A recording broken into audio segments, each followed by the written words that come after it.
So this ratio is a simplified version of DCF. Okay, mathematically, if let's say the cash flow is forever growing at a constant rate, right? Okay, cash flow is forever growing at a constant rate. The present value of the cash flow is actually equal to this. Okay, present value is equal to the next year's cash flow divided by R minus G. R is the required return, G is the growth rate.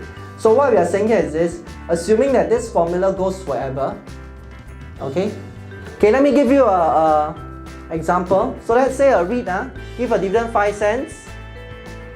You believe that you can get such dividend forever at growth rate of 1%. So assuming that you believe that dividend grow at 1% per year, okay. So you just throw everything to this formula. Required return is 8%. I'll talk about the required return later. Okay, should you invest in this REIT at price of 60 cents? So this is what you do. Okay, because of the formula, I want next year's cash flow, next year's dividend.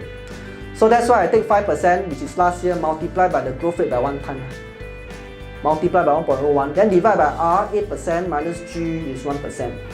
If you fall into this assumption, give consistent dividend forever, then you can actually use this to have a very quick and dirty way to find what is a fair value of a stock based on this. So these are some ways for me to find the fair value. Okay, so let's talk a bit about theory part. Number one, we talk about the numerator. We actually calculate cash flow. Cash flow is the amount of cash that's due to you throughout the investment period. Okay, so as we learned earlier this morning, profit is not cash flow. Cash flow is really the cohort cash coming into the bank. Also, there's actually this concept called the free cash flow, whereby really the cash generated, no further use really. The only use is give to shareholder. So if you're interested, this is the formula for free cash flow. So basically net profit, you add back all the non-cash item, which is depreciation, amortization, then you minus off the cash flow for future operations. Okay, so that's the concept of free cash. As a professional, there's actually a way to calculate for individual stocks what should be the required return. There's actually this formula called CAPM, Capital Asset Pricing Model. Okay, based on this formula. Okay, so we can actually calculate required return for every stock.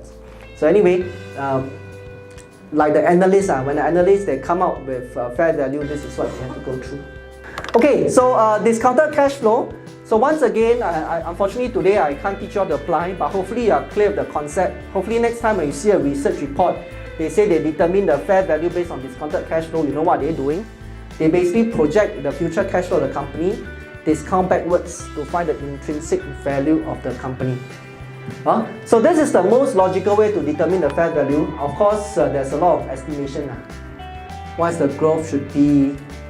Okay, how do you project the future? But nevertheless, this is the most widely accepted way to find the fair value of the company.